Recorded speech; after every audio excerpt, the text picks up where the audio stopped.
Do you live here? Yeah. You do?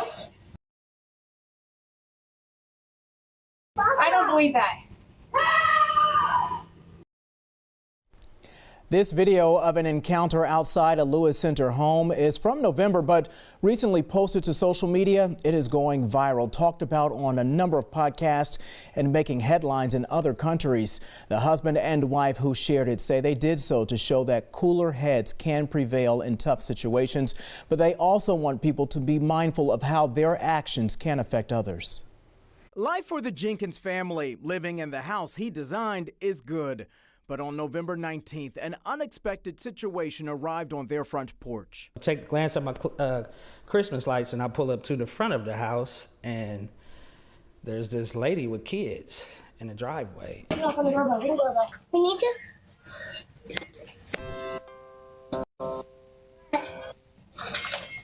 Do you live here? Yeah. You do? Papa. I don't believe that. What? I don't believe that. Then the woman grabs her children, takes off running, and calls 911. Jenkins felt that he was being profiled, says he worried about a potential encounter with law enforcement. He tells me he initially thought the woman was bringing her children over for a play date. I went into fear mode at that point because I knew that there was what I thought was going on was not the case. She was screaming to the top of her lungs. And I know that that can be a weapon in America. A short time later, the woman returned to the house near where she thought she was being followed. This time, her husband was with her. Who chased her? She said somebody in a silver truck. A gray truck, and he came around the corner, and I was in the street, and so I come up, and I just have my kids, and so I'm like gonna pretend that I'm coming home, and so I pull up and I start walking to your back gate, and he stops here and he goes, "Are you looking for someone?" And I said, "Nope." And then he sat here, and I was like, "I need to get in." Well, that's my husband. That's why he lives here. Brittany Jenkins believes her husband remaining calm and collected likely prevented the situation from escalating. We didn't want this, but now we can use this to speak out because I don't want this to happen to anyone else. I do not want this to happen to anyone else. Well, you just have to understand my point of view.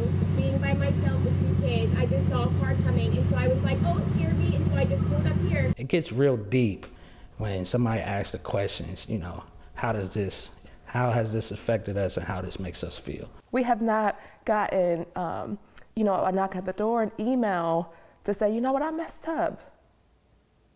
I messed up. There were so many opportunities, and we have not gotten that. You know, I have empathy for, you know, people who own up to it and say, I messed up. That's okay. You know, we learn and we move on and we can teach and we can learn together. Well, the Jenkins say that day plays over and over for them.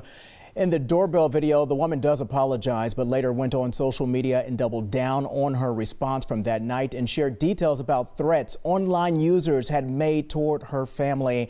However, in a more recent video, she, with a large social media following, apologized for the way she made the couple feel and said she gets it, understands why the Jenkins were rattled by the situation. Now, we intended to use that video in tonight's story, but did not receive the appropriate authorization for its release, but we will link you to it on NBC4i.com.